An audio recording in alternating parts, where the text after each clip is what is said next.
Hi, and welcome back to the Sages of Sigmar podcast. I'm Joe. I'm Tristan. And I'm Martin. We're here this week basically to, like every week, bring you news and a couple discussions about things in the Age of Sigmar hobby and other things that we enjoy that are at least tangentially related. On the subject of tangent, I'm not even going to say that word. He can't speak well. Tangentially, I can't either. Tangentially related. That word related. We actually got to episode 2, and this is actually happening. Yes, Yeah, happening. it'll be fun. There was a voice in the back of my head saying, "Okay, we're going to get like an episode in, and then something's going to happen, and it's not going to continue." But here we are. The question is, are you there? We hope so. Please, please. So anyway, in Age of Sigmar, there's a whole bunch of stuff that has been happening lately. We've got a lot of prep happening for version 3.0 that's going to drop in about 2 weeks from the day of recording now. And we just got our full core rules release today. So we've spent some time after all of us got off of work reading it and, going through things. Off of work. We were reading that. The chat exploded 60 messages at a time at 10 o'clock this morning, sir. Okay, so I did some during my lunch break and some other times. You were late. But anyway, so yeah, we've taken some time, delved deeply into the all the different cool rules, and there were some really nice announcements before everything really got dropped. One of my personal favorites is Unleash Hell, the new command ability for basically, for anybody who might be familiar with 40k, what used to be called Overwatch. And the Lumineth Realm Lords, Daughters of Cain, and several other armies will literally be unleashing hell, because essentially once you get charged, you can spend a command point to have a unit that is within 9 inches of the charged unit, and just go ahead and fire off a bunch of shots. And if it's, say, the Lumineth Realm Lords, then every single one... Oh, it's at a -1 to hit. But, again... Fish for 6s, baby. Fish for those 6s for the Lumineth Realm Lords, or 5s. And you'll do a bunch of mortal wounds to whatever got charged if you're against those armies. Don't charge those armies. It's dumb. How about Bone Reaper catapults in the second rank? Have a 7-inch gap between the front edge of the unit and the edge of the base. They're outside of the 6-inch minimum range, and now you're eating catapult shells to the face. Oh, you charged me with a 5-wound character? Cool, pick them up. Special ammunition. That very much so might happen. But yeah, happy. so that was a really, really fun one. Rally seems very good, yeah. especially for your army, Mr. Dwarf. Yeah, Raleig's definitely up there. Any unit that is essentially multi-model that also is multi-wound is very big value. Anything that dies, hardly ever. Mostly anything that has a feel no pain. Hint, hint, Hearthguard Berserkers. Anything that has multiple wounds, given now with the new Annihilators with a 2-up save, and if you actually manage to kill them after their 3 wounds, there's a chance you can just bring one back on a 6. Because why not? Because You have to pain. you have to be out of combat range, so outside of 3 inches of any enemy units. And then I believe it's hero phase when you use it. Yes. It's during your hero phase, and then for every slain model, not any models that ran away due to coherency issues or due to any battle shock failures, then you roll a die for each one of those, and for every 6 that you roll, you can return a slain model to that unit. Well, they're slain, but we're assuming that they were knocked out in combat. Yeah. They were just being dragged by their buddies. Well, again, we got the new core rules dropped. There are actually differences now between a slain model and models that were removed from the battlefield for other reasons. This is one of the best things that I am noticing in these new rules for 3.0. there were so many times where it was just generic ballpark abilities that existed in various army books that are basically the same, but not. Now they're giving all of those terms. Yes. Fleeing is when you run away from battle shock or run away from coherency. Slain is, well, you just took Died a in sword combat to or- the face. Yeah. Yep. And other things like the shrugs, the feel no pains, the insert title here from all the different books are ward saves. Yes. Oh yeah. Also, what's the minimum size for a Phoenix Guard unit? 10. So, and they're considered battle line in certain situations for Cities of Sigmar. Have an anointed as your general. Yep. So, getting them rallied back is a pain. On top of an empowered Emerald Life Swarm that is going off twice per turn at that point. I guess we'll find out how endless spells will be adjusted now with the new changes. Points cost for the endless spells, I think, are going to be the biggest thing. I don't think they're going to necessarily change what they do. The Malevolent Maelstrom needs help. But Well, Cogs did get changed.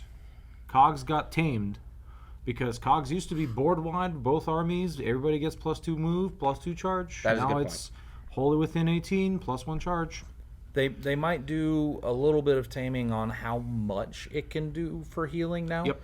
And- empowered might be a flat 3 now instead of a D6. Right, and then the other thing that Possibly. they might change on this is, you could keep the rules the same, but just like double the points cost.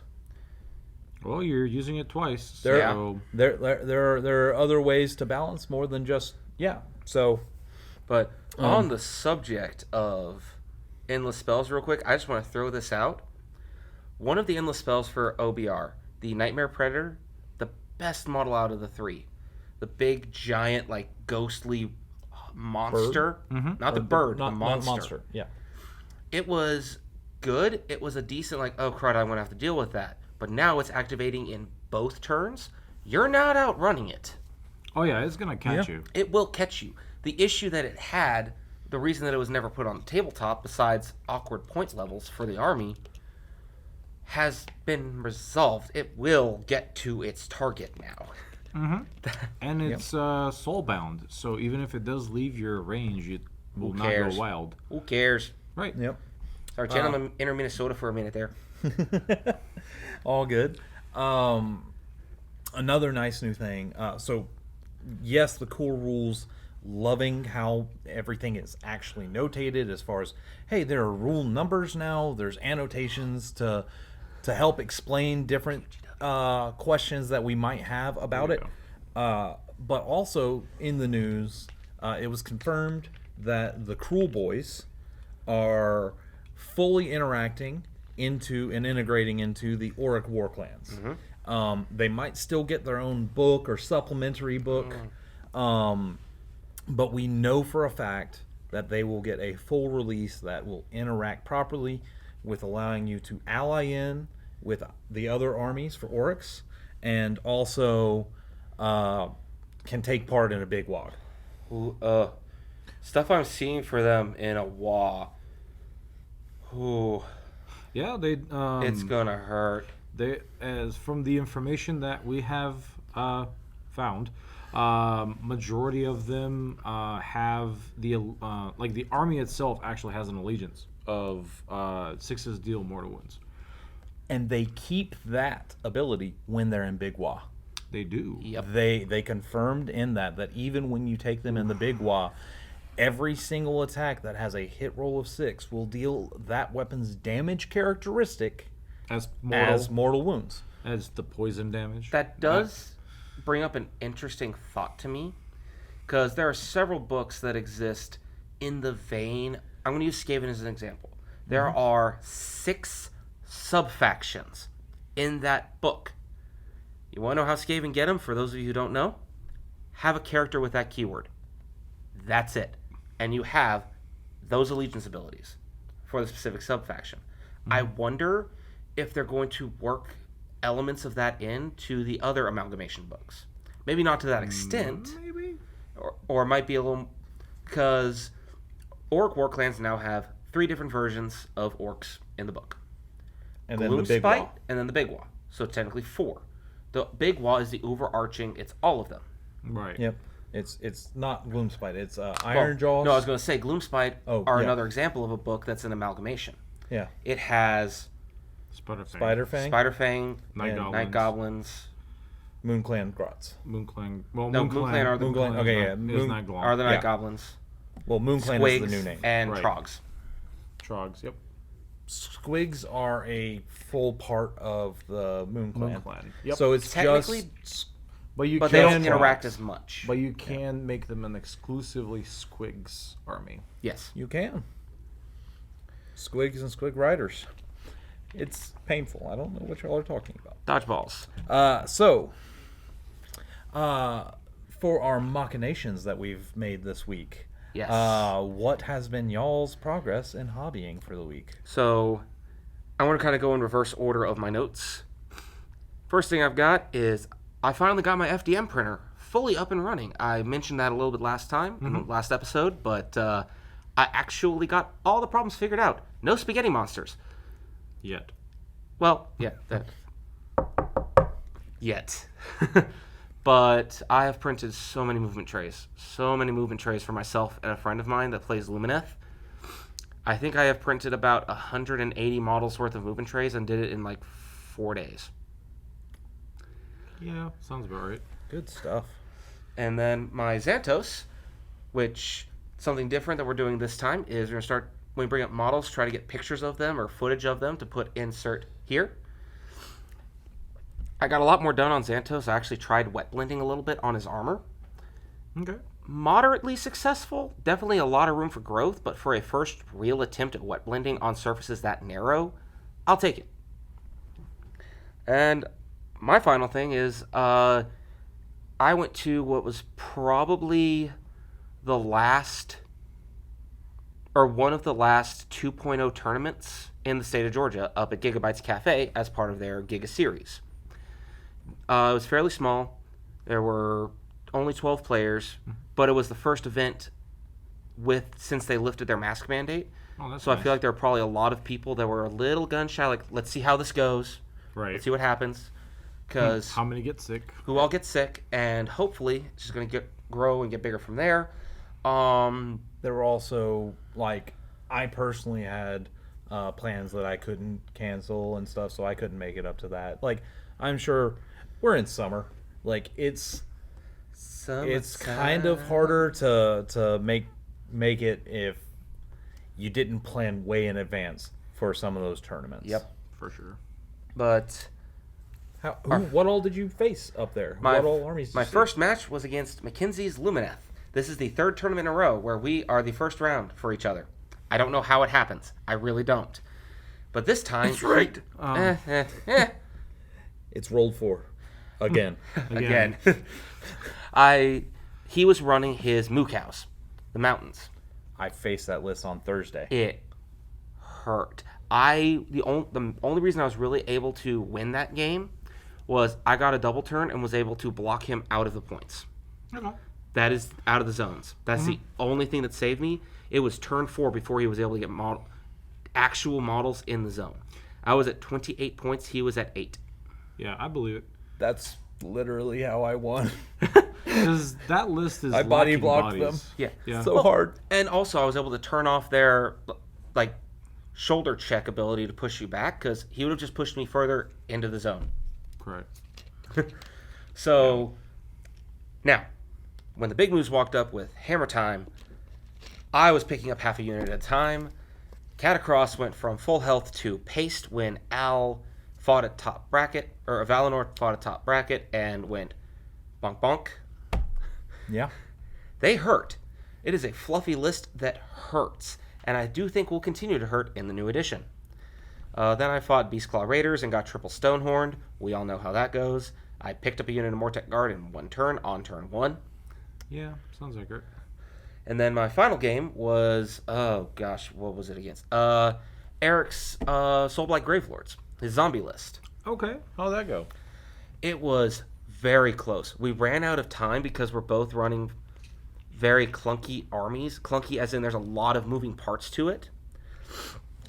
It's one of those things where at the time of having to call it, he won. But I do think I was in a position to kind of sweep around with my full health unit of Mortec, and he would pick up most of his characters, and I would be able to take it back. But it was Star Strike, so there was a little bit of weirdness there. Yeah. And he also got a lucky zombie revive Ooh, Gotcha. nice. Yeah. that plopped him on the objective that I had counted on him not doing that. And I had forgotten he hadn't gotten it all game. He got it that time. Yep. Dang. That's when Well, you need him. A bit of a rough tournament in that regard, but It happens. sounds like it was fun though. Oh, it was a blast. Every game was a blast. All right. On my end of the spectrum, I've for the most part been just working on repainting my army. I just didn't like the way I've painted them over the years, and I have a little bit more mileage under my belt. So this is the current status. Apparently, we have a cricket in the building. Cricket does not like us right now. We have think so. a nice cricket.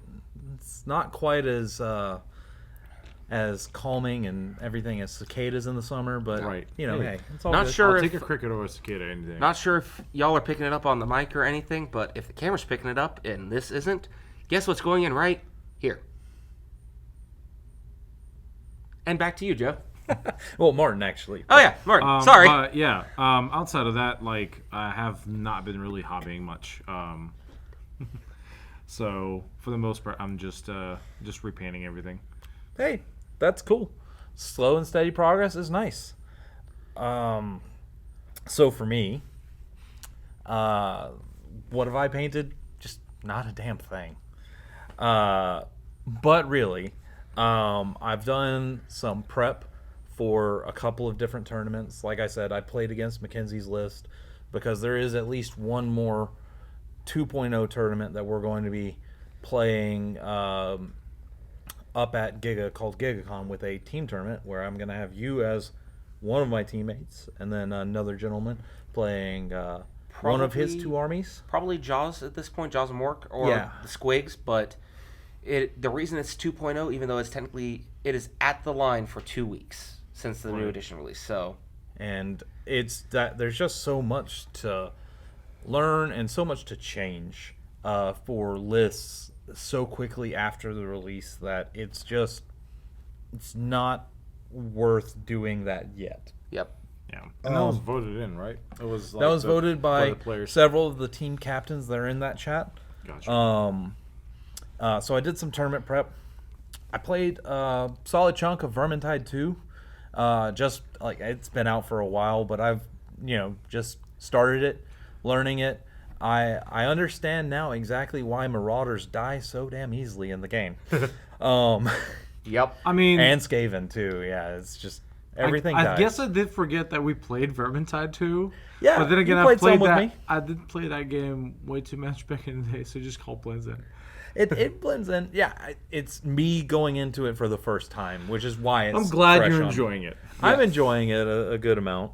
I have killed way too many Skaven in that game. Yeah. Yeah. And We all have. then my other tournament prep, or not tournament prep, but hobbying has basically been as rules came out, explaining those rules. Yes, this is the best explained and nicest edition, but explaining those rules and how they interact with the rest of the rules to people when they have questions. It's basically just been trying to do my part as helping out with interpretations of the rules and being a good TO. Yep. I'm right there with you on that because there was a point where actually me and you, Martin, kind of went back and forth a little bit because we didn't quite fully understand the context of what the other was saying. Yep. But the issue it's still a Games Workshop game. And finally, though, if you take it pretty much at literally this is the ink on the page, Yep. 99% of those rules make sense. Like the new command points. One unit can issue a command point. Each unit can only issue one command per phase and receive one per phase. Correct. The issue in context was, well, if a character has an aura up from a command point, can a unit in that aura still use a command point? Strictly speaking, yes. Because that aura is a command ability on that character. Yep. But that's just an example. There's going to be a lot more, and we'll talk about that more as we go on. Mm-hmm. But I think it's about time to move on to a little bit more points or scroll, and we've got some interesting ones on this one. See you in a second. And welcome back. And we were about to get started with the points or scroll. So we've brought a couple of different models to this segment, that models or units that aren't really selected or might be selected too often inside of an army, making them almost too much of a good thing, and kind of trying to decide, if you look at it, how would you prefer to fix it? Do you think it's just a points fix, simple, or do you think that there are actually endemic war scroll problems that need to be fixed on this unit?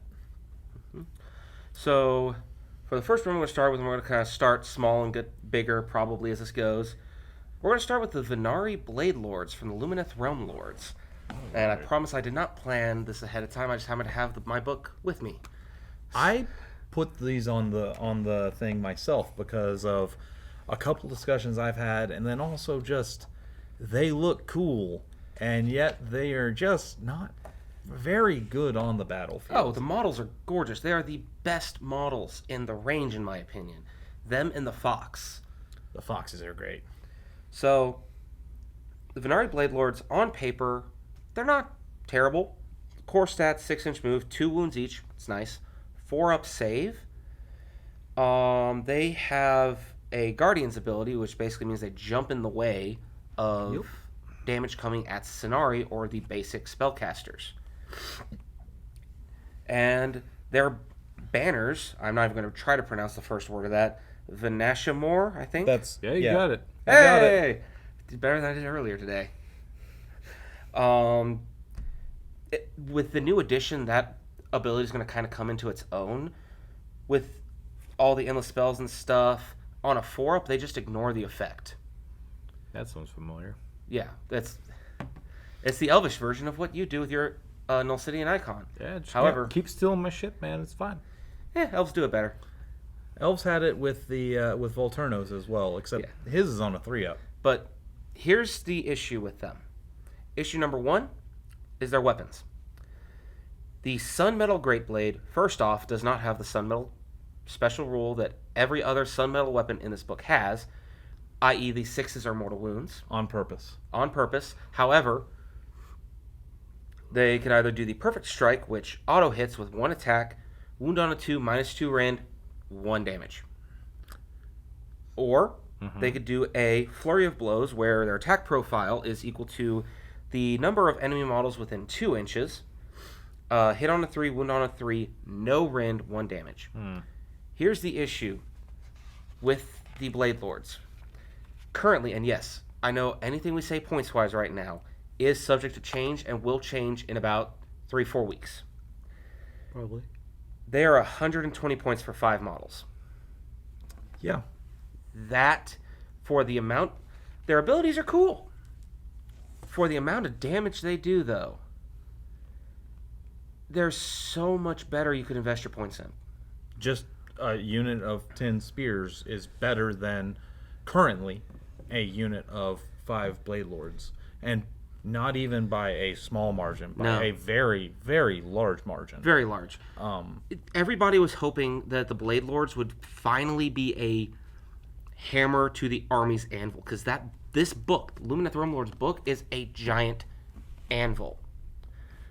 Not like the wind stuff. It's fast, it's quick, it's harassing.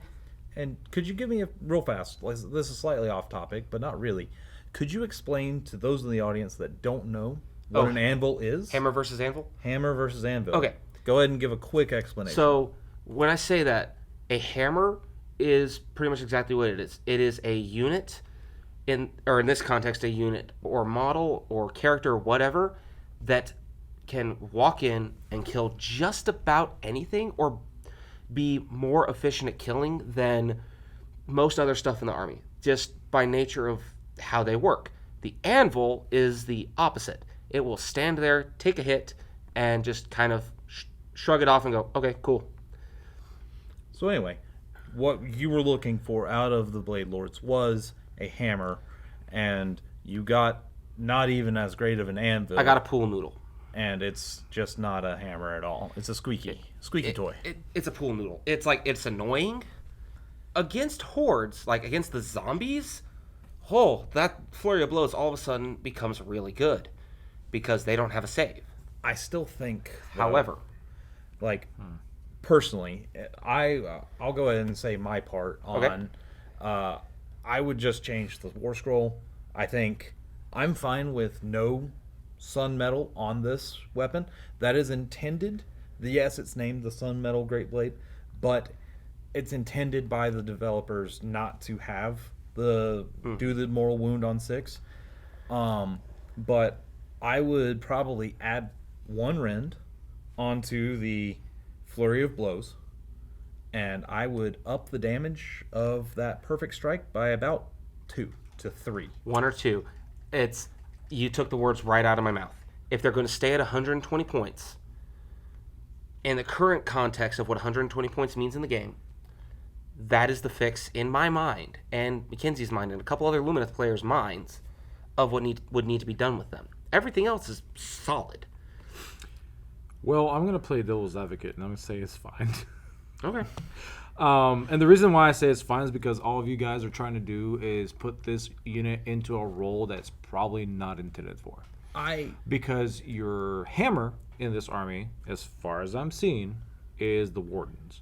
As much as everyone wants the Wardens to be because of the shields and because of the spears, that wants them to be the wall of pain. Really, your Wardens is your hammer in this game. I'd call the Sentinels. The Sentinels fill the role of hammer a little bit more, in my opinion. The Wardens are a very spiky, painful anvil that sometimes gets thrown at people. I don't deny that. Mm-hmm. However, for the most part, the way you don't want to charge them in until you have to. Correct. And that is typically at the very end of the game. Or you're a situation that happened at the tournament I was in where all of a sudden there are 60 Blight Kings on all 3 of the objectives, and they went first. Correct. So I would say that the hammer is the hammers. Sure. Specifically, the big cows. Yes, absolutely. That's the hammer, and people just haven't been using it. But the reason why I say these guys is they are supposed to be kind of elite, and they're supposed to be able to kill with their all of their lore, all the stuff dealing with it, and the fact that they have literal greatswords that they're using against you. They should do more than 1 damage. Or let's go down the laundry list of things you can do with this unit. On a 2-up, not a 4-up, not a 3-up, on a 2-up, which means that 5 out of 6, whatever that Sonari is being hit with, they take it for them. That effectively increases your Sonari's wound characteristic to essentially plus 10. Then you have a 4-up, ignore a spell. I'm sorry. Okay. That's, you ignore a endless spell or a spell. And on top of that, you have a modular attack based on whether or not you're fighting a horde or something that has to die. Right. The issue with he has to die is against anything bigger than a 5 wound character. You get 5 damage. That's it. You get That's 5 damage. Right. And you confirm it. But they're bodyguards. They're not... If that unit is in combat with anything that's that big, that means that your Wardens didn't do their job. That is fair. However, at that point, because of the costs of everything else in this book, they are pointed too high by about 20 points. Also, let me go ahead and throw... Are they? I know you're like anathema to 40k and everything, but that's literally just shield drones. You just described shield drones. And first off, nobody likes those. And then second off... for context, for those of you who don't know, shield drones are basically flying robotic frisbees with energy shields around them that jump in the way of incoming fire for the alien race known as the Tau in 40k. Sorry, a little bit of context. Right. They still have the same. On a 2-up, I play those, by the way. And I'm illiterate when it comes to Yeah, 40k. yeah. But on a 2-up, they will jump in front of your stuff and take the wounds for you. I understand where you're coming from, but I'm just saying that is not the purpose of this unit. I understand that that's an ability on it, and it is a very useful ability when you're trying to protect those things. But for their cost, they are either overcosted if that's their intended role. They are perfectly costed. And the reason why, I will send you in the perfectly costed unit of Auric Hearthguard, my shooting unit that has a lookout, sir, for a 4-up. They don't ignore a spell, and they don't have a modified weapon attack. All they have is a shooting attack, and then in addition to that, they have a atrocious melee attack. And that's it. You have an impassioned plea that you're saying. But the way that you're currently saying these guys to be used, they are never effective. Because they're just sitting back there as wound sponges to an kind of wizard. Sure, it can be sometimes a linchpin of your army, but if all you're doing is protecting a wizard, then you probably should have just paid for a second one of those wizards. Ding, ding, ding. Or take your wizard to thing, the battle. Instead of keeping them on the other edge of the battle, have them do heroic things. I'm not saying that they aren't playing them wrong. I'm just trying to tell you that there is a need for more damage on this unit. And now I also, with the changes that I actually said, add the rend and add the damage, I think that they should go up in cost. I think with the upgrades comes additional costs. Put them at the same points cost as a 10-man unit of Wardens. That's 130, 140 points at that point. I would For go 5 higher. units. Maybe 150. I would go higher. I would go to at least 150, possibly even up to 180. I think you can definitely still find very useful things, especially if, again, you're choosing between 5 strikes that auto hit and wound on a 2-up to do Rend -2, 3 damage each for a grand total of 15 possible wounds on a Rend -2, or potentially take them into a horde and then have just the standard, the thing that everything in the dang game is balanced around, which is Rend -1 against saves. Like that's just standard. So what you're saying and also, is, how much damage and how many attacks do your Hearthguard that you the talked about- Hearthguard Berserkers, not the Hearthguard Berserkers, or the Auric Hearthguard, the ones that you brought up as the comparison, how much damage, how many shots can they put out per model, and what is their range? 2 shots, 18-inch range, 18-inch range, 4-up, 3-up, 4-up, 3-up, got it. And what's the damage? 1? 1, And then against monsters? 2.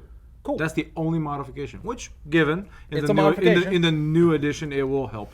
Yes. But it is not what that role is for No. that and Blade Lord unit. I'm not disagreeing entirely. I'm just saying that I would wholeheartedly and easily just drop off Guardians. Like if I could have this unit go up and just fight with swords the way that old great swords units actually used to, I would drop Guardians off heartbeat. So, finish up the thought, but we are getting kind of caught up on this. Yeah. And we do have a lot more we need to talk about. Yes. Sure. I will say, if they didn't have the horde killing ability whatsoever, but you increase the damage and rend on their greatswords, that would make the unit perfectly fine for the role that you want. But what you're suggesting is the increased damage on that specific greatsword ability makes them an assassination unit outright through and through, because those automatically hit. Yeah. It's called a perfected strike. And it takes, and it's a 2-up or a 3-up. 2-up to wound. 2-up to wound at a -1. -2. Or -2, I'm sorry. -2. -2 at 3 damage? 3 damage. How many I things? said You can drop it down to 2. That's all right too. Even at that's even still at 10 2, wounds. there's still 10 wounds at a almost single guaranteed. target. And it's Rim -2, so it's probably going to get through most of that damage. Now, again, sorry. We are just getting caught up. One final thought. Another thing that could be done, do what was teased in the Warband for Underworlds. 3 attacks, 2 up, -1, Sun Metal. Sure, that's fine too. But That's just a thought. That could work. So, the next thing we've got after that complete tangent that just kind of got way out of hand, way faster than I expected. We've got another controversial unit, the Terrorgeist, for a very different reason. Hoo boy. So Terrorgeists, basic rundown. Their bite is problematic. They have 3 of them.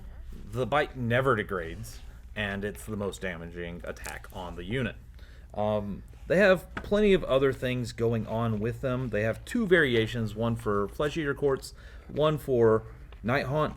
And Soul Blight? I'm sorry, yeah, Soul Blight, not Night Haunt. Blah. Functionally on the War Scroll, there's no difference. The difference is the support they get from The army. And right now, the Flesh Eater Courts version of this It's just better all around. is way better for the exact same points cost right now. Higher for Soul Blight. It's currently, at least for the Soul Blight are pointed for the new edition. yeah, they're 305 versus the 300 for the Royal Terrorgeist. But basically, what it amounts to is that I don't know. I don't know that you could ever have a true balance, on a model that for every 6 you roll on one of their attacks that never degrades, not in quantity, not in ability. That for every 6 up to hit you roll, you get to do 6 mortal wounds. I just, you can add 100 points to it and it'll still be very powerful. The issue exists that it is a static 6 no matter what. The Terrorgeist is one of those units that, in Soul Blight at least, is one of the most swingy units in the book. Oh, yeah. If you don't roll those 6s, it's It's a monster, but it's an monster. It's good. It's not great. It's great. It's solid. The difference, like the core, honestly, for 305, from rumors we're hearing about what points are going to go up for the new edition, the Soul Blight Gravelord's version of the Terrorgeist is okay. The issue with the Flesh Eater Courts version comes in historically. Historically, it was with Gristlegore.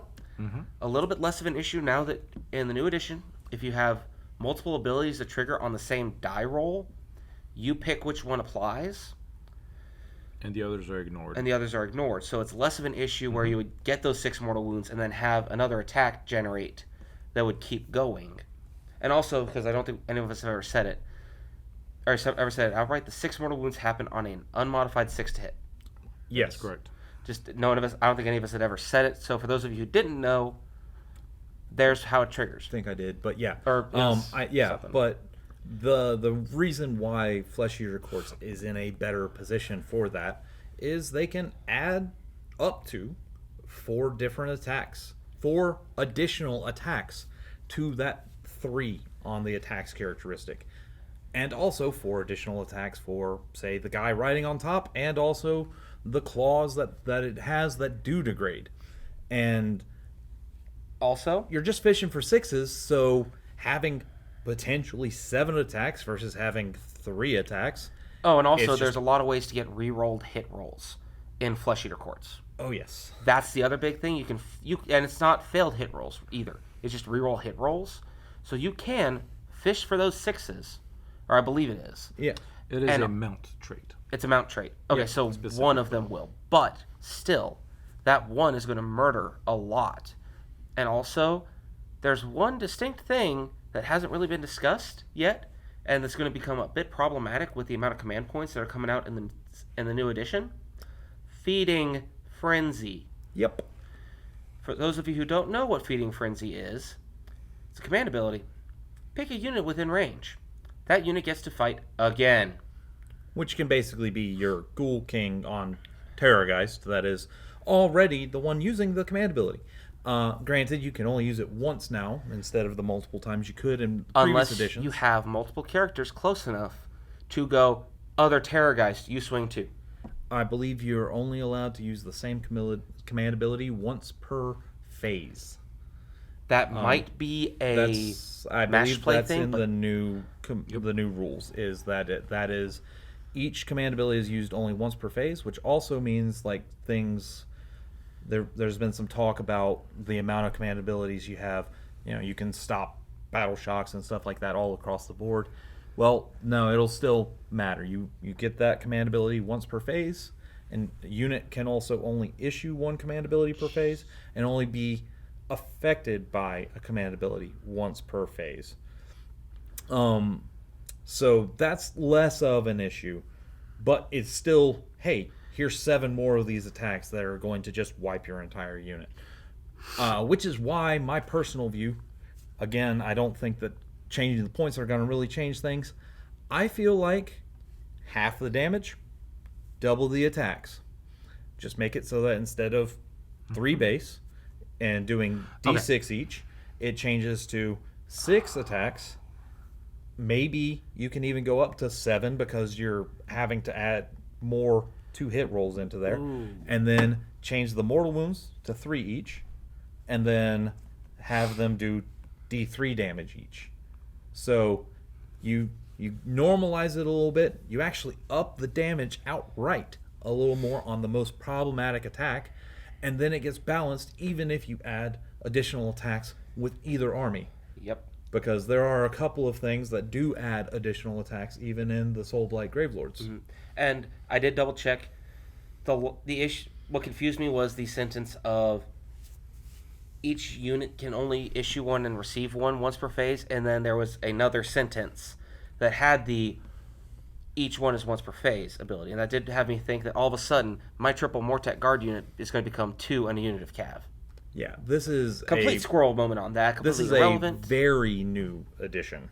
Very new rules that we're having to learn. Yeah, there's a lot of missed or misread things that we, even after reading it like for the 3rd, 5th time today, are still finding. Still finding like, oh, I missed this part of this thing. And Any it's more like, thoughts? Any other suggestions for changes to The issue with the Terrorgeist? Terrorgeist is there's not really a good way to fix it without either making it unusable or without making it unusable with points.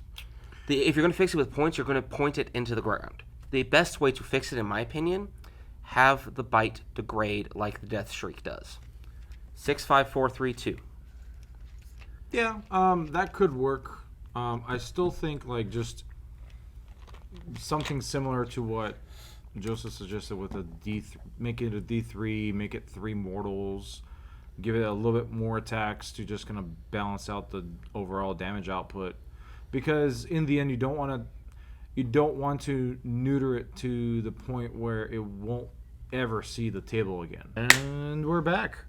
Okay, so like I was saying, if we added a damage table to it, it would just make it overly crowded.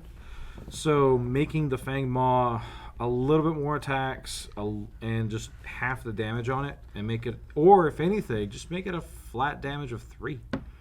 Honestly, instead of making it a D3, just make it a 3. And just instead of giving it like 6 attacks, just give it 4, maybe even 5 attacks, and just make it 3 damage.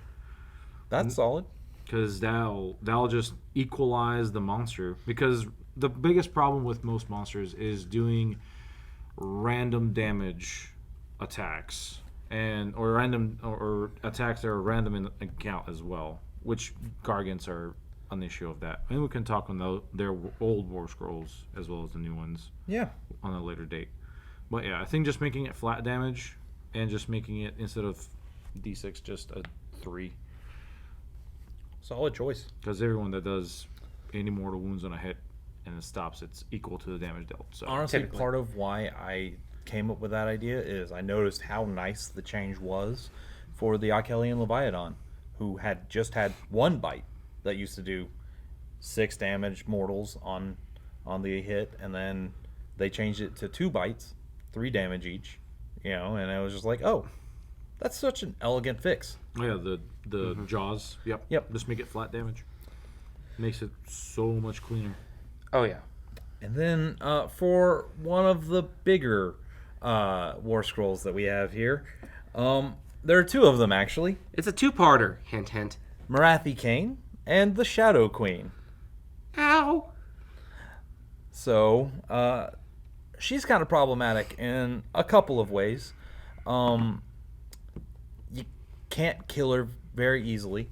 And also, she's just got so much damage, especially if she ever gets buffed up. Which, if you're going to build a list with her in it, she's going to do one of 2 things.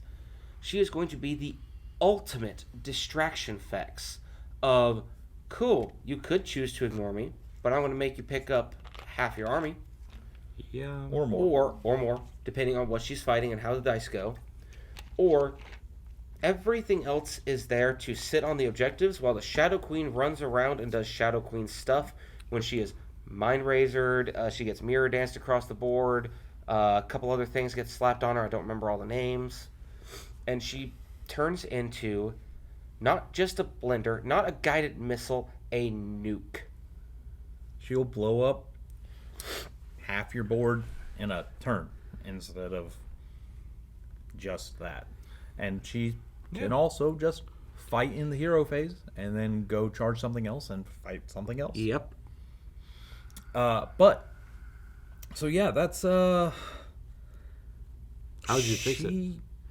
Here's the thing, and this is going to be. Here's the thing. How do you fix a god without making them not feel like a god? And again, this is me looking at the changes and the trends that are coming out, leading into the release of 3.0. Mm-hmm. So far, all of the gods, the true gods, and we'll talk about this more in a minute, are hitting that 760 point mark. That's an elegant mark because of a couple of reasons. But yes, I would. And we'll talk about that more a little bit later and give context to that. I would hike her points up. Sorry, go ahead. We're too polite. Yeah, I would hike her points up, and I would possibly, I would like to reward her for that points hike with a couple more wounds, but possibly the ability to take more damage per turn, because she's still got a solid save, still got a couple of things going on. She has a 4-up save, so it's not a 3-up or anything. But I mean, you can make it a 3-up. You can make it a 3-up with, all-out defense. But if you changed it so that instead of 12 wounds, 3 a turn, like 4. 16 wounds, 4 Yeah, or something 16 like that. wounds, maybe even just do it. I would say 15 Or wounds 15 for a for turn, because then it changes how her brackets happen based on when she takes damage and things of that nature. I'm make her a 14. 14? Because yeah. if 14 and 3, yeah. you make it 14 and 4, because it keeps it Where if you don't do max where damage if you every don't turn, do max damage every turn, she still survives, and she'll still, if you do max damage every turn, which it's feasible, you're gonna end up essentially killing her in the same time. roughly the time same time period that you would. And one of the reasons, what I was going to say was, honestly, with those points hikes and maybe a tweak to her wounds, I'm okay with the damage she does. right? Because I'm sorry, if for the people out there that read the lore from the Marathi Broken Realms book, her taking Anvilgard, Marathi Kane herself just kind of walked into the capital and stood there and went, "You're going to give me that chair, right?" Mayor went, "You and what army?" And she pointed out the window to the Shadow Queen, destroying a quarter of the city by herself. Yeah. She is supposed to be a murder machine. And I would also like to point out, my Mortek guard, when buffed, will stand there and take her on the chin. Sure. They will tie her up for a turn and a half, if not more, just by nature of how they work. Now, there's going to be some changes to that and how that affects it in the new edition, and I'll need to figure that out. But the fact still remains. The easiest way to deal with Marathi is to poke her for 3 and then throw a chaff at her. Throw her stuff to play with. If you have it, which admittedly some armies don't, like Beastclaw Raiders. Yeah. Fire Slayers can kind of Stormcast. Stormcast. All I can do is just bog her down with Hearthguard. Yeah. And pray that my 4-up can actually like Go off and block everything that she does. But she is not invincible. She is actually. I was gonna say now with certain information that we've been shared by the almighty internet and man that reads, there is a certain new unit that has wings within the new Dominion box that weakens every monster with by adding 10 to their wounds suffered. So all of a sudden you have all big old Marathi just hitting you with the wet noodle now. So there is definitely some ways to counterplay. I just wish there was a counterplay to most armies for other armies besides Stormcast. Yes, but like, funny enough, when we were talking about putting her in this episode, I was thinking like, okay, we're going to wind up ranting about her for a hot minute. And I think she has been the most elegant solution we have had to the points or scroll dilemma. Yeah. It's literally put her at the 760 mark, maybe 765. Oh, yeah. And there's going to be a lot of Daughters of Cain players out there, one in particular that we are all good friends with, that is going to be going, no, like 660, leave her at 660. No. Honestly, humorously, I already talked with him. I told him some of my thoughts a couple weeks back, and I was like, throw her at 800 and give her these buffs. And he was like, I'll take that. Yeah, well, with the buffs we were talking about. And at 800, with those extra wounds and a little bit more damage per turn, like, again, coming out the same, but it also helps if you don't max damage on each of the turns that you do it. It makes it so that still a very big problem, but he was okay with increase in points and preferably trade that off with some as long extra. as he got something out of it. Yes. Which in that case it does. But I'm just saying, as is, if nothing about her war scroll changes, going up to 760 put her at and she's still fine. Heck, 755. Put her over 750 points. Yeah. There's a reason for that, huh? Yeah, there's a distinct reason, and it's a wonderful little clause in the new core rules. Or once you get, I think, is it the match play section? Because that's been leaked as well. I think it was just straight or up. Or was it straight up core rules? I don't remember. It's within the match together. play. It's for the generals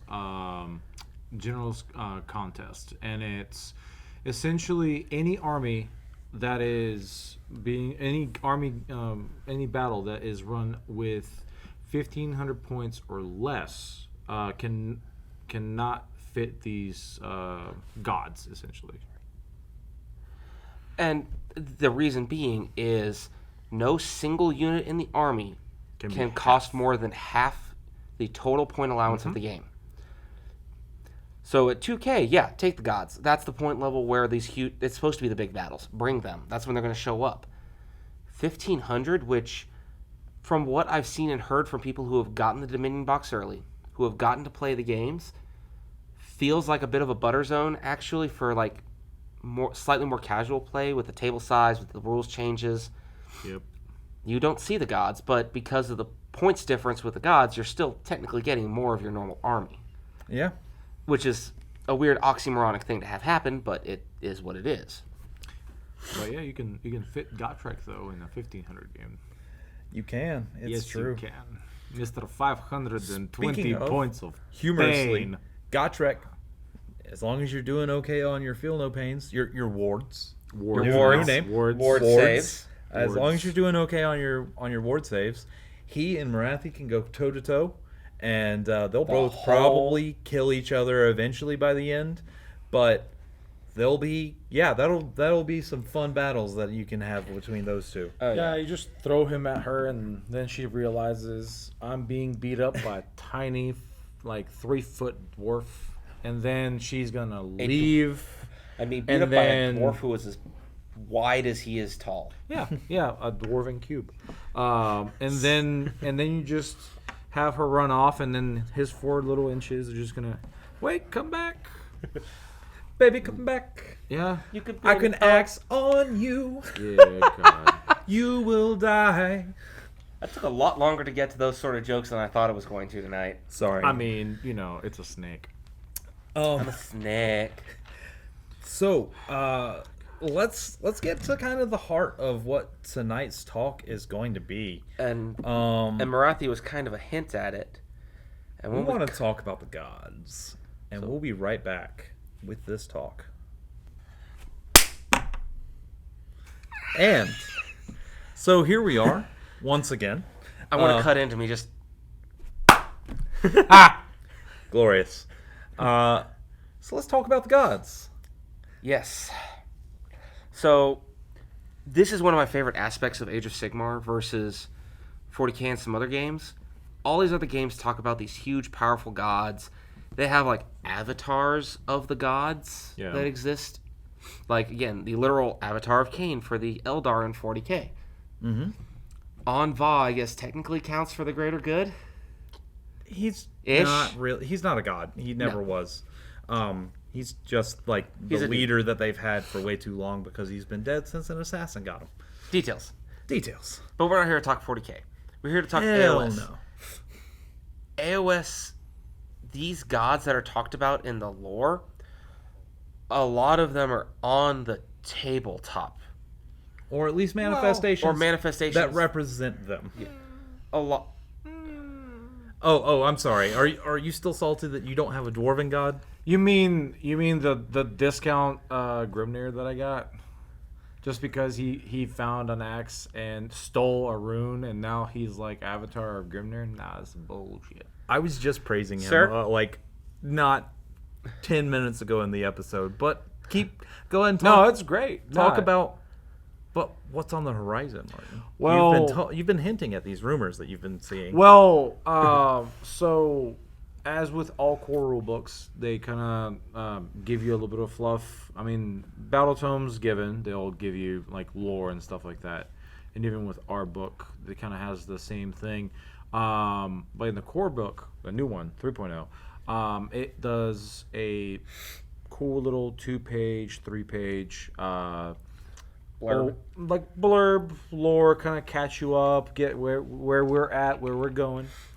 And apparently Grimnir's strength is growing, and time to collect Urgold is now. So basically, like, we're gonna be like, let me find it real quick. Give me a second. While you're digging that up, on the subject with like Grimnir coming back, there is that line in that bit in Bellicor, the Broken Realms book Bellicor, where titular character Bellicor was ripping apart a Caradron Overlord Skyfleet and suddenly stopped when he saw a specific dwarf that was bigger than the rest, and everything around that specific dwarf implies that he was a manifestation of Grimnir checking in on his boys. That's cool. That's 'Cause very cool. At one point, after the battle, they've got, again, their narrative blurb where it goes to the perspective of the individual characters from that battle, not the overview of this is what happened in the battle. And that dwarf is having a conversation with another Arcanaut. And there's typical stuff like, that was close, that could have gone bad. And the Arcanaut starts piping up like, yeah, I can't wait to see how much we could profit off this. And that other dwarf looks at him and goes, you just completely missed the point. Yeah. Now, I grossly oversimplified it. That was the TLDR version of it. Grugni. Grungni. That's it. I thought it was Grugni, or He said Grimnir. yeah. Well, you were saying Grimnir. You as well, you so. said Grimnir You as well You earlier. planted that in my head. We have the avatar of Grimnir Grimnir. superior. We have the avatar of Grimnir in the in Gotrek, but Grugni, I believe, Grugni. Grungni. Anyway, Grungni is the one that Some Nordic thing. I don't know about the dwarven gods. I rely on you for that. And then you say Grimnir, and I'm like, I thought we were talking about a different dwarf, but maybe I'm wrong. Brain. But so you have that, and maybe that's coming for all the dwarves is a new dwarven god, and so you can have the two different avatars or an actual god, and then just the Gotrek who inherited some of Grimnir's power onto the tabletop. And then we've got, say, Alariel, goddess of life, who's just gotten a nice upgrade. Her model has always been fantastic. Oh, yeah. But I legitimately think that with her, the amount of healing that she can put out and the amount of things that she brings along with her to the table for a Sylvaneth army, between her command ability, the fact that it's an aura that gets carried by all Kurnoth hunters on the field, and the fact that she can just straight up do a ton of stuff to really make that army synergize well. GW has made her the goddess of life. With all of her healing, the way she heals her friends, the way she makes people just appear out of the trees, even to the way where her talon can potentially just suck the life out of you. She is a goddess of life, a hippie goddess of life. If you read the lore, she is truly feeling like a goddess. We talked about her a little bit last week, like what her rules are, so we're not going to spend too much time on that. Yeah. But they've made her feel like the goddess of life. And then there's the inverse, who is sitting in a bit of a weird spot. Hopefully with the release of 3.0, I hope, because he's my boy, as much of a petulant child as he is, Nagash. Isn't he the god of death? Dead? No. He's beaten to a bony pulp. But he's not dead. His books got burned, but the issue is he still has the entire... Join the Dead God Club. He still has the entire realm of death in the lore, providing him with power. Those millennia of conquering all of the other random afterlives that exist in the mortal realms and making them be under him. Even though the books that he wrote on here's how to do necromancy, right? Mm-hmm. Here's how to be good at dead. Okay. Yeah. First edition. They're gone. First edition. They're gone, but it doesn't matter. He's the one that wrote them. Yes. Their power still exists in him. And, sure. He's always felt like... He's been squishy, but he's always felt like a god of death. Between the fact he can just sort of touch you and you die. Literally with the hand of Nagash. Yeah. And now he could do that, and then he could store up a freaking, spirit bomb with arcane bolts and go, okay, charge me. Yeah, because arcane bolts also, with the new edition, it does more damage if you're close up. And that's kind of cool. And you can hold onto them. They don't go off immediately. It is a... Yeah, that's gonna suck.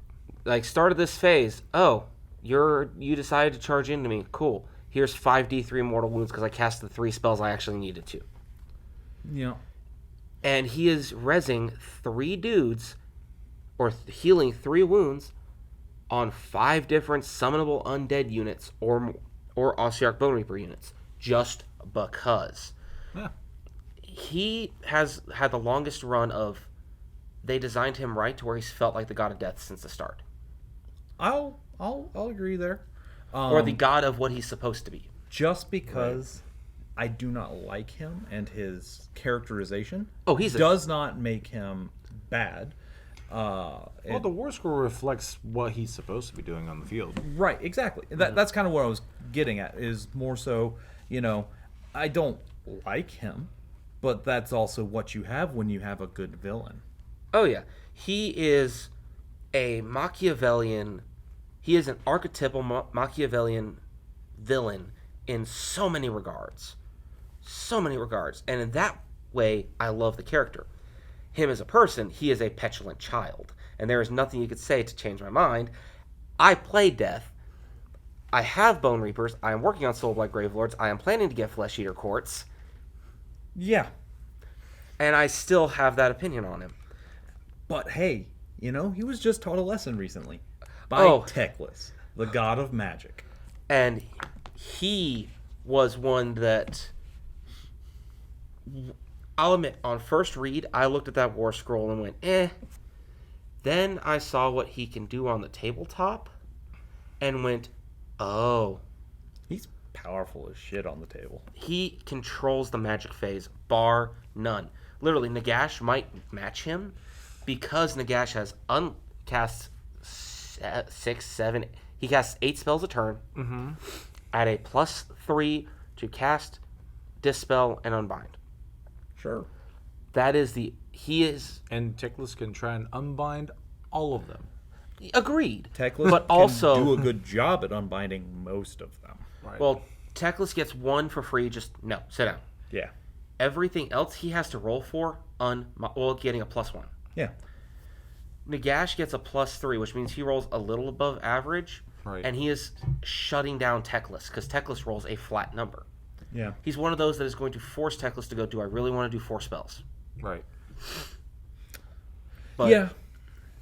Well, also with the changes, now to spellcasting, if you are that lucky git that rolls a Snake Eyes, you're done. Miscasts are back. As somebody who played Old Fantasy and played Skaven at that, who had the luck of a Skaven player where every game it would go great, double 6 miscast, because it used to be miscast on double 1 or double 6. Right, yes. Double 6 was typically better for you, but you could still turn into a sun in the middle of your unit and take 20 dudes with you. Yeah. Luckily now they've limited the miscast to just the wizard. It's much more tame, but the fact that it exists makes me so happy. cool that it is back. I agree. It makes me so happy. And speaking of Skaven, and just chaos in general, maybe we should go over some of them a little bit. Talk about your Great Horn Rat there, Tristan. Yes. Sorry, I turned into a rat for a second. They were the army that got me into Age of Sigmar, got me into Old Fantasy, so they have a special place in my heart, a very ratty place. But don't you judge me.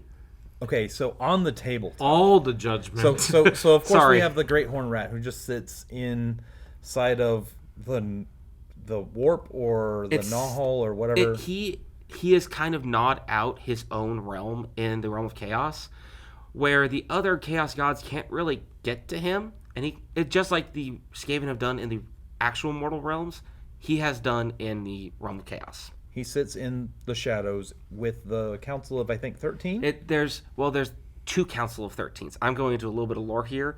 There is the mortal Council of 13, whereas the 12 greatest leaders of the mortal Skaven, with the 13th seat reserved for the Great Horned Rat if he ever decides to show up. Yes. And then above them, orchestrating everything that they do without them realizing it, is a Council of 13 of the Vermin Lords, the greater demon of the Great Horned Rat. And that is what you can find on the tabletop sometimes for Skaven. With Vermin Lords. They are the Vermin closest Lords. thing that exists to... They're the closest thing that Skaven have to gods, and generally speaking, greater demons are the closest chaos gets to gods. Archeon's an exception. He is the exception. But he's the chosen one. he is the chosen of the chaos gods, and therefore is super buff. He's ever chosen, but he's not a god, so he won't even be in this discussion, No, I don't think. that's much. just the shtick, that's the spiel so that he was mentioned. Yeah. There are 6 Vermin Lords, I believe, and each one is a different aspect of the Great Horned Rat. And all of them, when you read their lore and look at how they play, to varying degrees, are the megalomaniacal cowards that all Skaven are to the nth degree. I use the Warbringer a lot. He talks big, he boasts, he does all of this stuff to buff the the fighty Skaven around him. He can do some serious damage, but he is not a high damage model, even though he is supposed to be the violent warlike of his kind. And that's what happens when you don't pay attention to the battery and the battery runs out. Fun times. All right, so I was just kind of wrapping up my thoughts on the Vermin Lords. They're a little underpowered right now for where the game went, but that Scaventide book came out very early in 2.0. Also, I mean, they're still pretty low in point cost, especially when compared to other godly representations other than, say, the other greater demons.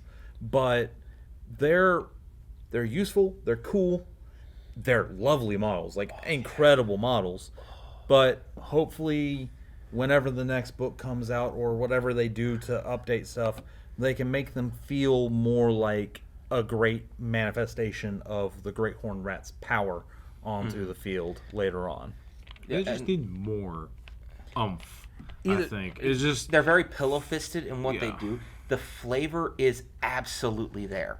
Yeah. And that is one of the things I absolutely love about the Scaventide book. Is it strong? Yeah. Is it the most powerful? Absolutely not. But it oozes flavor. Either that or... cheese. Potentially. Yeah, that too. Literal cheese. I was just going to mention... if you just drop their points and you have multiple Vermin Lords being brought in the list... Might be the mold. That could be cool too. Just because they do... The Skaven are all about hoarding. So it could be, hoarded up. Bring more than one of those. Maybe. There's lots of stuff. And I could go on about the Skaven for a hot minute, but I'm not going to do that. We've had enough diatribes already. Yeah. So, now on to other greater demons. I've got a couple personal favorites. All right. Let's go and start with you. I got my rants. Yeah. First off, just the Great Unclean One. Holy cow, that model is incredible. Based off of an old school artwork that's been around for a long time. And you're talking about the Forge World one, right? The Forge World one was based off of that, but also just like the... You mean the piece of art that's as old as I am? Yeah, that one. But they brought it out in plastic. It's larger. It's larger than the Forge World one, but it just looks incredible and super useful as a buffing unit for the army on the battlefield. Oh yeah, it's little. It doesn't always punch above its weight or anything of that sort, but that's a lot of weight to punch above. It's a big, blubbery, glorious thing that will just bring Nurgle's joy all around the battlefield. You will have to pump a lot into them to kill them, which is the whole point. And all of their abilities revolve around them, air quotes, giving their gifts and trying to be friendly and nice to the enemy. And it turns out that they just gave them Black Plague on the dialed up to about 5,000. Nurgle's rot. It's the best disease ever. They think they're doing all this great stuff. Like, here, have herpeseph, or what is it? Herpesephalgon AIDS? Yeah. Oh, no. I know. Syphiherpagonorrhea chlamydiades? That. Gosh, I haven't said that in a while. I mean, he made Blue Waffle, probably. Wow. Moving on. Ugh. So... bring that image then back. You've got... Google that, kids. You'll thank me later. No, please no. Please don't. Please don't. I don't need... Speaking of... Moving on. Of things that are interrelated but probably shouldn't be, Slaanesh as the Keeper of Secrets. Oh my god. Yeah, he'll keep your secrets, Joe. Oh no. And of course, this is the god of the god of excess, and has just brought everything to the table with this model. Oh yeah, the model, first off, is absolutely gorgeous. The old model, for the time it came out, was good. Okay. When it came out. Sure. Okay. The issue is it was put next to those old Demonette models that are still the best Demonettes they have ever made. Yeah. Honestly, if they just pumped up the small, tiny Demonettes and made them bigger, I've been satisfied with that. Yeah. So... But I mean, like the new one, I mean, it's got everything that you want for Slaanesh there. Yeah.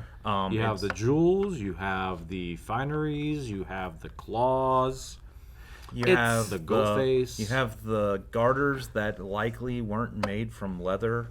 Well, it was leather. It just wasn't. No. animal It leather. turns into leather eventually. Yes. Yeah. But then gameplay wise, Slanesh is always the fast. Sorry, I'm just trying to keep this from getting bogged down. Keep going. Slanesh has always been the faction focused around the idea of speed, around precision, and it has that in spades. It is the fastest of the greater demons, faster than the ones with wings, and it runs. It rolls a 6 to hit. It has the thing where its attacks become mortal wounds. It has all this stuff to represent that it is super precise and super aggressive. It also has the locus of Slanesh and also tries to make deals with you. They have personified that aspect of Slanesh perfectly there. It's like, cool. I'm like, it's this big, giant, 50-foot tall goat demon. It's so pretty. I don't know why it's pretty, but it's so pretty I don't want to attack it. It literally does that to enemy units on a, was it a 4-up for it? I think it's a 4-up, yeah. That's just a great execution of a god, their power in one of their best servants onto the battlefield. And again, these aren't priced in points at the same level that, say, somebody like the Nagashes, the Teclises, the the Teclises Alarials. are, because they aren't actually gods. They're just manifestations of that god's power in its greatest lieutenants. Yes. And then you bring out the Bloodthirster. Do Well, we really need to say any more? I mean, Scarbrand. It's Scarbrand is great. He's the closest thing that has gone to be like up to Korn's level until he decided to be stupid and said, "Hey Korn, you're not as good as you think you are," and then just I'm gonna fight you. I'm gonna fight you, and then Korn just flick. no. Smack my bitch up. Oh yeah. Yeah. No. I mean, but it definitely, like, all the Bloodthirsters definitely feel like they are in that same kind of concept of what Korn is all about, which is like just Raw violence. senseless violence. Insensate rage, as the name of one of them. Incessant rage. It's insensate. It's not incessant. Incessant. It's not incessant. It's Insensate. insensate. Okay. It's weird. it's a I've weird never word. seen that word before or after that doesn't deal with that Bloodthirster, but it is insensate. Yes. And Insensate. Okay. just the fact that at one point, The more you know. pretty much, it's just the Bloodthirsters are all about violence, but also they're duelists. The highest rankings of the Bloodthirsters, the Wrath of Korn Bloodthirsters, which have rules, they're duelists. Korn, at the end of despite all the bloodshed, despite all of that, he is a god of martial combat, a duelist, a fighter, and that's what his greatest lieutenants are at the end of the day. It's a Yeah. subtle thing, and I love it. There's some amount of honor in those Bloodthirsters as well. It's true. It's twisted honor, but it's still honor. Yeah. Yeah. But Yeah. Fight me. pretty much, punch me in the face harder. That's Slanesh now. And then we have the Lords of Change for Tzeentch. I, despite what we've said about the other greater demons, Complete opposites to everything else, to specifically the Bloodthirsters. Oh, yeah. But they still punch hard, but that's just because they're 30, 40 foot tall demons. Yeah. That's just they're bigger, so their swings are going to hurt more. However, I think that they are the best done of the Chaos God's servants in representing what their god is supposed to be. A god of manipulation, a god of scheming, and a god of change.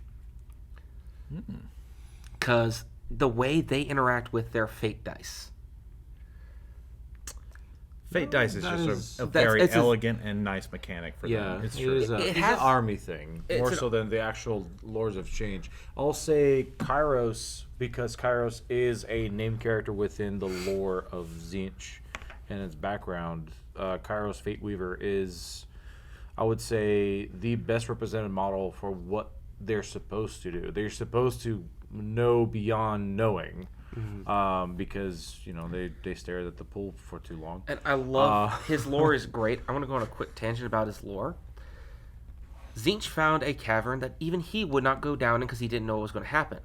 his greatest lieutenant, his greatest of the Lords of Change, Kairos, who had one head at this point, was standing next to him, looking down, going, "I wonder what's down there." Tzeentch went, "Me too, push." And just threw Kairos into the pit. And when he crawled out, he had 2 heads, both of which are blind to the present. He is blind.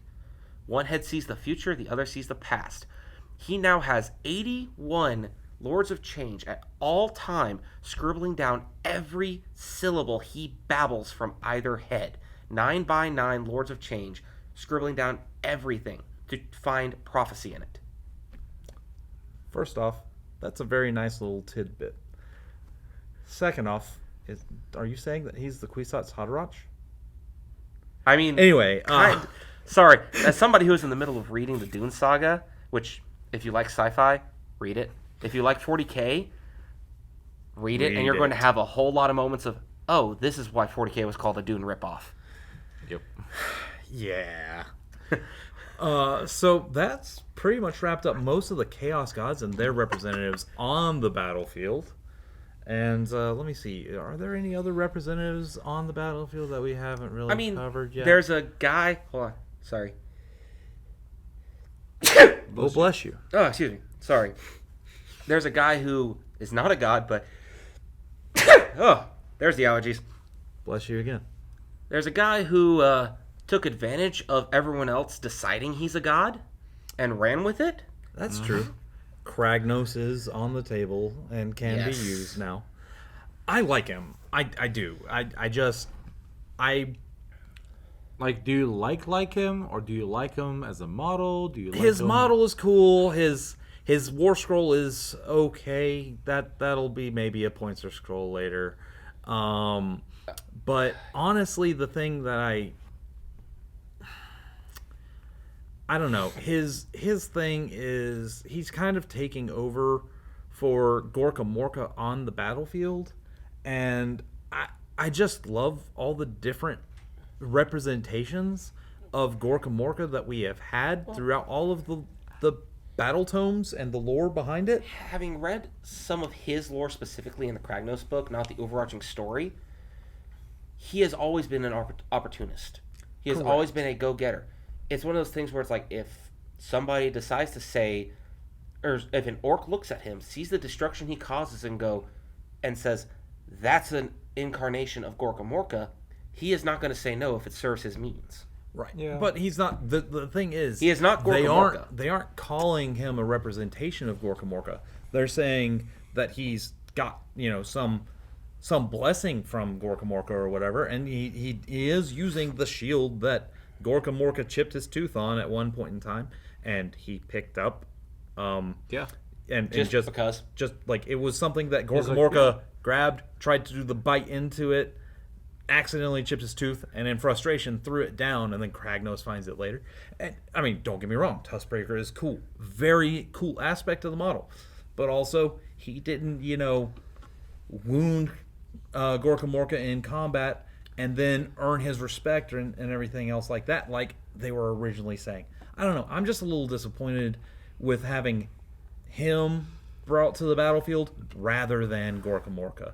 Because, again, like, Gorka Morka, there's all these different aspects to...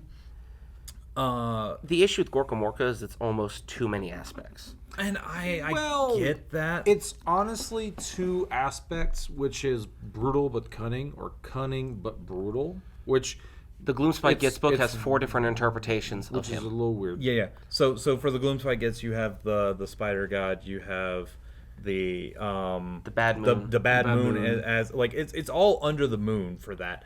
But I mean, like, I still think that you could. There are so many different ways that Gorka Morka is worshipped. It'd be hard to put him himself in either Gorka or Gorka Morka combined.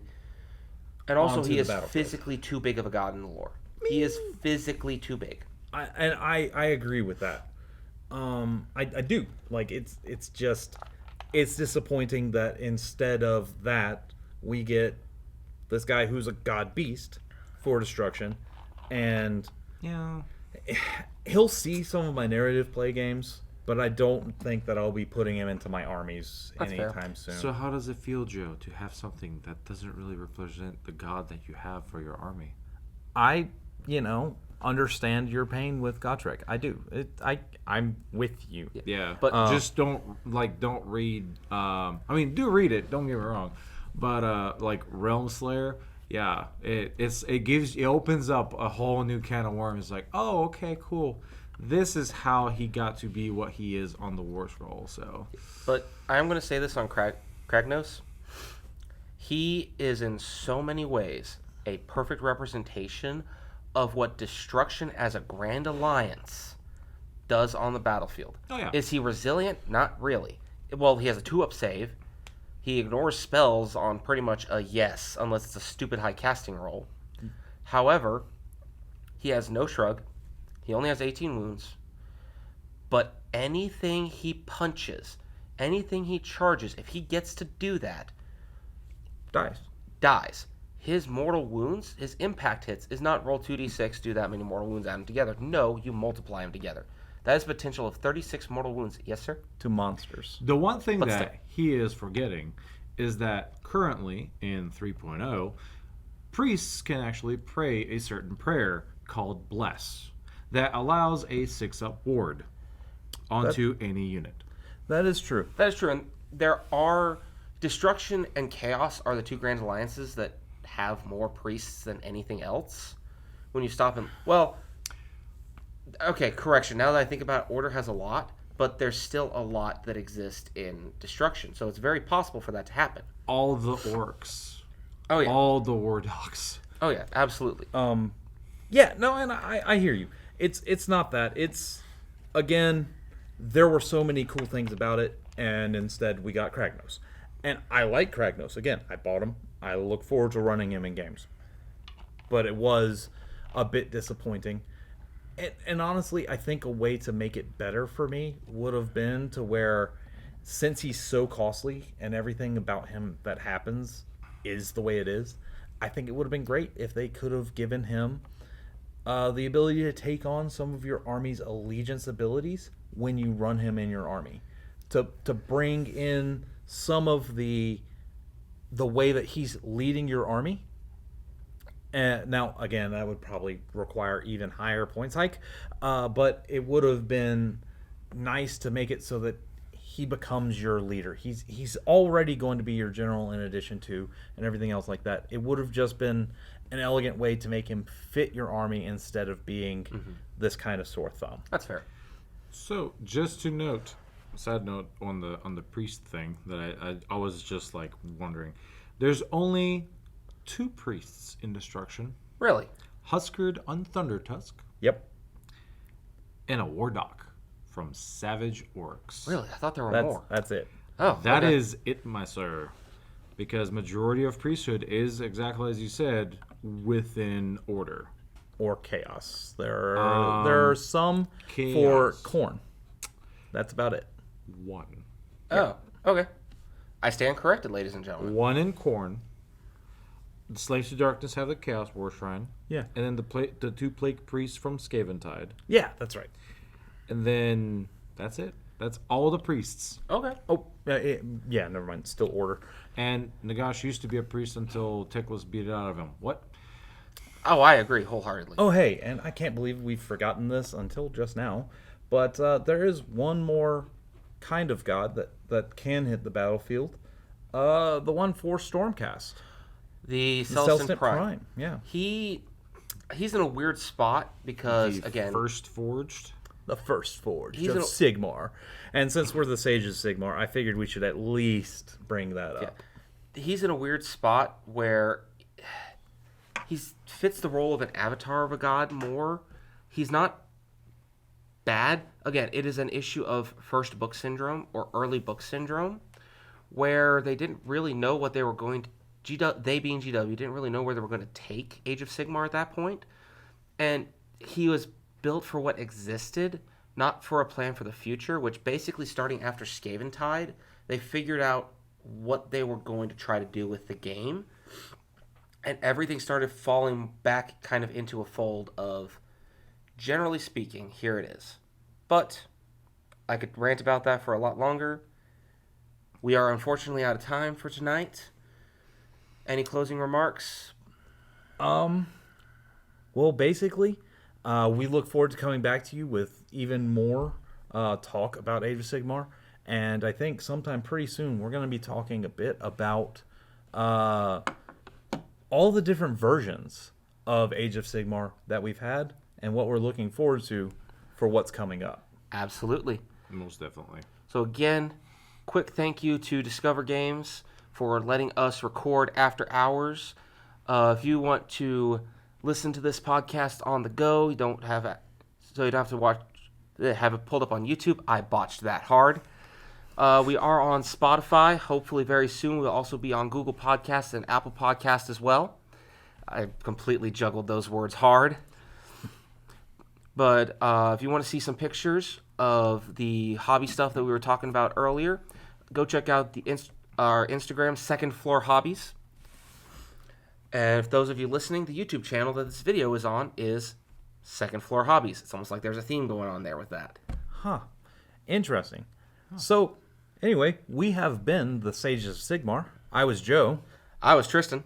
And this is Martin. Have a great day.